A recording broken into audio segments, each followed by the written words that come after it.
The Department of Transportation could more consistently communicate with the states to help them better consider cost effectiveness when they're selecting projects.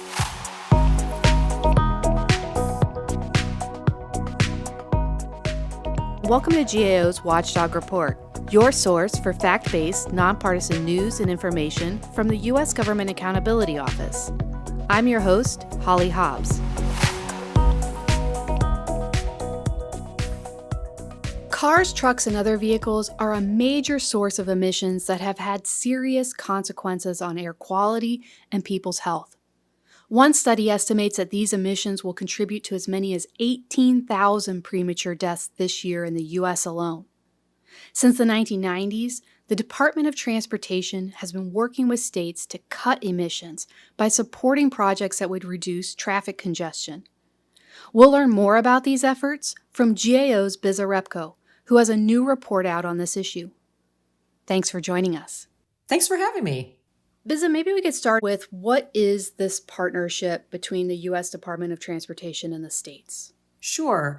So the program is called the Congestion Mitigation and Air Quality Improvement Program. It's also known as CMAQ, and it started back in 1991.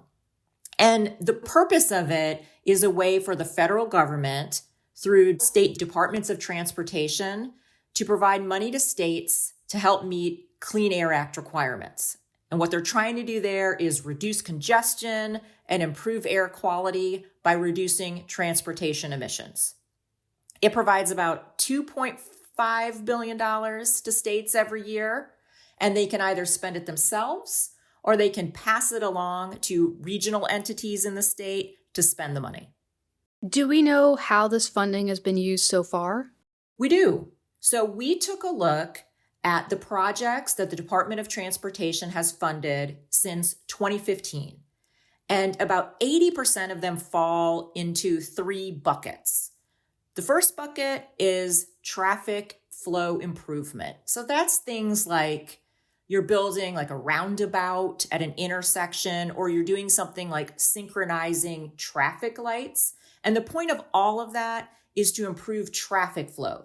Second bucket, bicycle and pedestrian projects. Those are things like you're going to improve the sidewalk, or you're going to build bike lanes, or even bike sharing could be a service.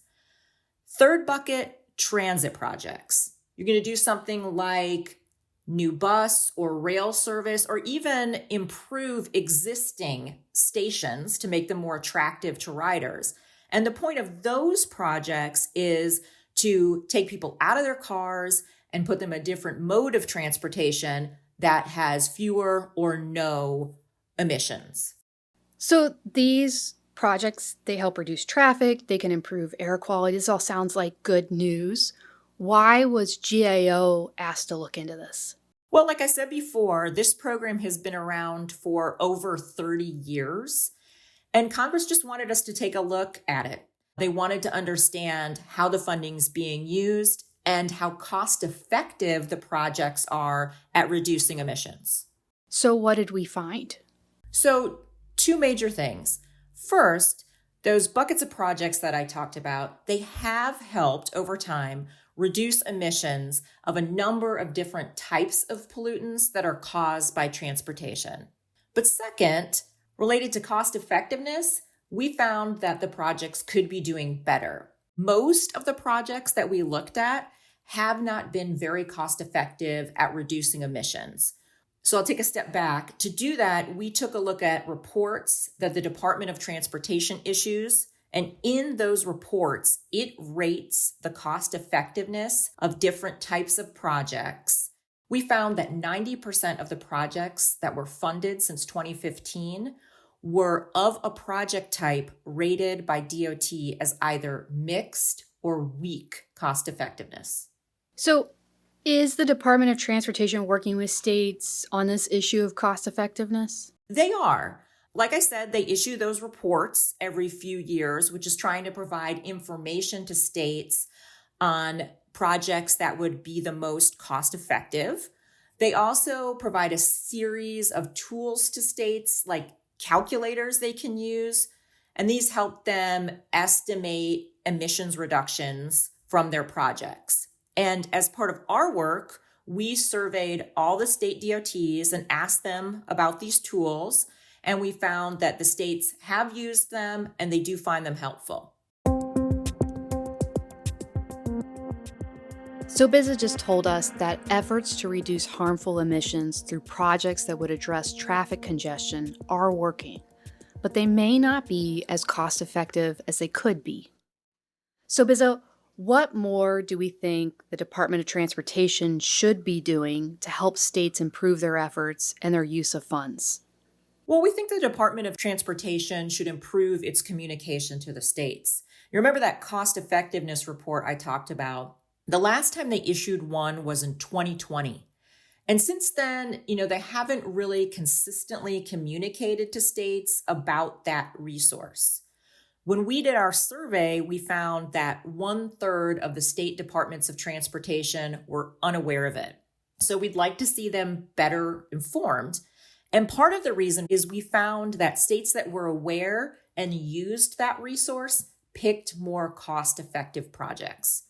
So we made a recommendation to the Department of Transportation to communicate more consistently on the effects of that report with the states.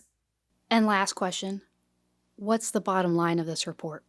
The bottom line is that the program has funded a wide range of projects, and a lot of them have been helpful in reducing emissions and improving congestion. But the Department of Transportation could more consistently communicate with the states to help them better consider cost effectiveness when they're selecting projects. That was Biza Repko talking about our new report on emission reduction projects. Thanks for your time, Biza. Thanks for having me. And thank you for listening to the Watchdog Report. To hear more podcasts, subscribe to us on Apple Podcasts, Spotify, or wherever you listen.